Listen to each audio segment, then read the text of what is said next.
A bit scrambly, as you can expect from a couple of teams early in their season, as McMaster turned the ball over 14 times and Mohawk 13 times. As we're underway here in the second half, and Reese with a force. No good, and it'll go to McMaster.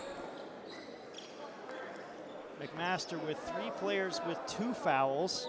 And that just went to Black, which was his third, which is not the way you want to open that half there for Taylor Black. So Black will pick up foul number 3. Redpath with 2 fouls as well for McMaster, as the shot is missed on the interior, along with Nathan Pellick.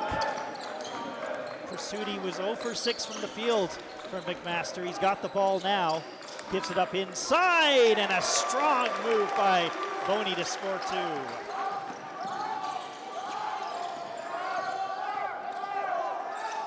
Fennell.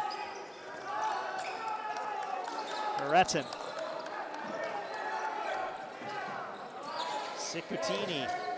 Fennell, catch and shoot for 3, a bit strong, and Pursuti tipped the rebound to Black. Redpath, Pursuti won't shoot the ball. Redpath will, and he's short. Black almost stole the ball.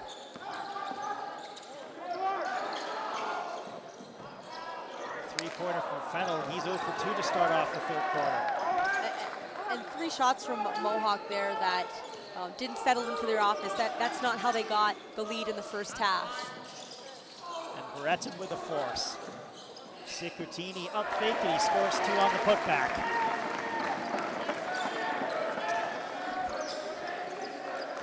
McCarthy up the floor, double teamed, and he forced the issue and got fouled.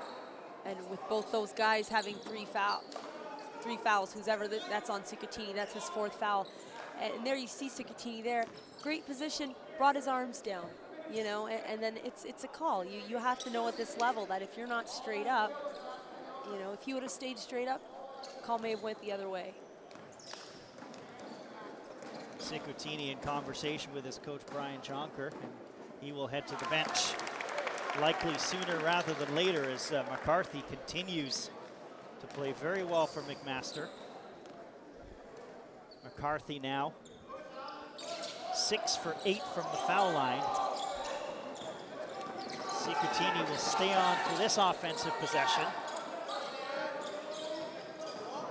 That is some trust from your coach, because that would have taken him out of the game. And now Boney and Redpath in all sorts of trouble in the backcourt, had to really push to get the ball over for an 8-second violation. McCarthy. Pursuti. Jumper is good, and it's the first field goal for Pursuti. And they've got Fennell trapped. All sorts of trouble. Ball is forced. Sicutini will take it and count the basket and the foul for Sicutini. So staying on the floor pays off for the Mohawk veteran. It did, and interesting enough, the McMaster bench here was almost looking for a charge call on that. And that would have been his 5th foul. That's, when you have 4 fouls, I think you have to play a little bit more conservative this early in the game if you're one of the leaders on the team. So gutsy move from Sicutini. Works in his favor, which is nice for him and his team. And Sicutini will get a chance to complete the traditional 3-point play.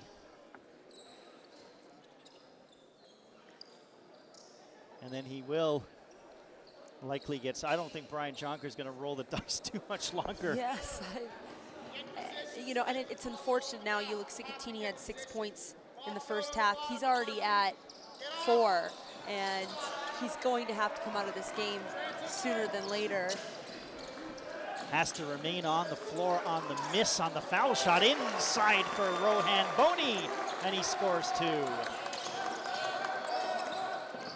All Sicutini had to do was to make that foul shot. He would have got off the floor.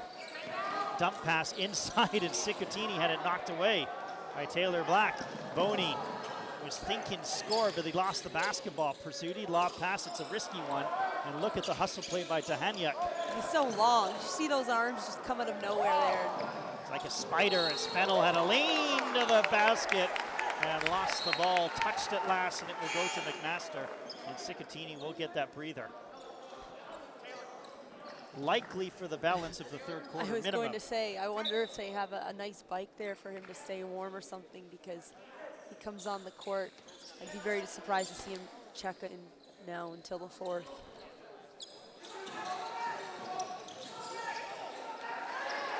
Sudi in trouble, and then all sorts of confusion. It goes back, and a jumper by Hunt is no good, so Mohawk can't score off the steal. Mohawk giving McMaster a little taste of their own medicine with that full court press and almost getting the turnover out of it. Pursuti open look for three, and it's good. And McMaster has their first lead of the game and a steal. Great play by Pursuti. Boney will give it up. Redpath with a jumper, no. And a big rebound by Fennell. Hunt double teamed. Hunt in all sorts of trouble. Redpath with a steal. Boney uncontested to the basket with a flush. And Mohawk wants to call a timeout to talk things over as McMaster's taken control of this game. They've got a 4-point lead, Amy, and they did it all with pressure. And we see Boney come out and show why he had all those accolades we talked about, those Rookie of the Year in the OUA, CIS All-Rookie team, and All-Rookie on the west side, of course, of the OUA. And look at that, just like that, 6 points in the second half for him. Come out on fire, and sometimes that's what you need, right? You just need that spark plug, and McMaster very smart right now, for Mohawk to take this timeout and take a breath and calm down, because like you said, you know, if they play their game, they've shown that they can play with McMaster. They did all the first half, but that's what you don't want McMaster to do, is get this quick up and down game going.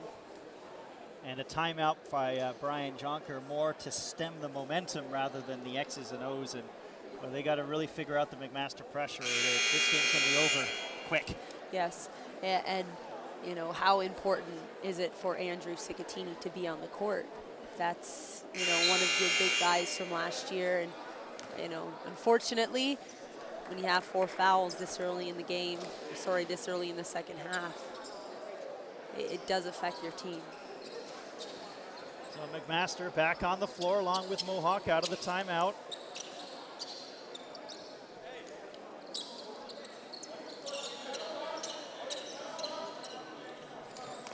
Fennell, Reese, Beretin, Hunt, and Dahaniak.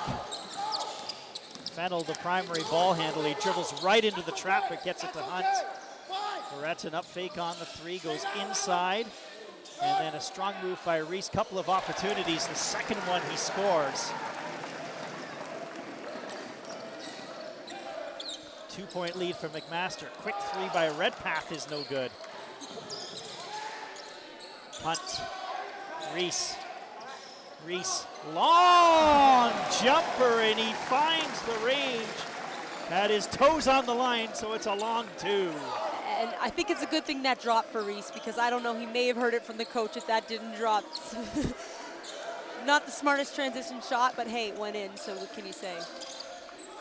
Redpath will handle the ball. 8 seconds on the shot clock, and he'll pull it back out. Rohan Boney right into the heart of the zone. Kick out.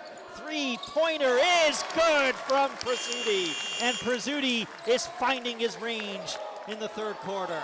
It's his second 3 already. Just under 5 minutes into the half here, so someone has to get a hand in Pursuiti's face there. Reese turns the ball over, and a foul will be called against Redpath. He thought he picked him clean.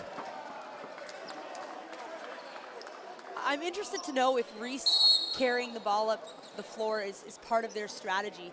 Breton is a quick athletic guard, and Reese looked like he was by himself up there, and I'm curious as to where's the help from the guard position. Well, you know what it looked like to me, and that goes to your point. Nobody wants to handle the ball for Mohawk right now. No.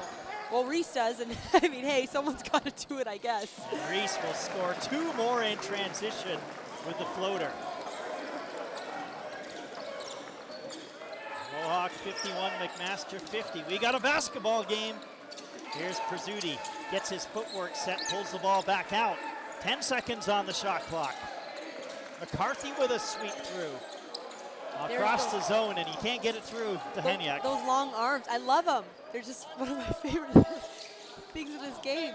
And then he goes in with an awkward left-handed shot that wasn't close.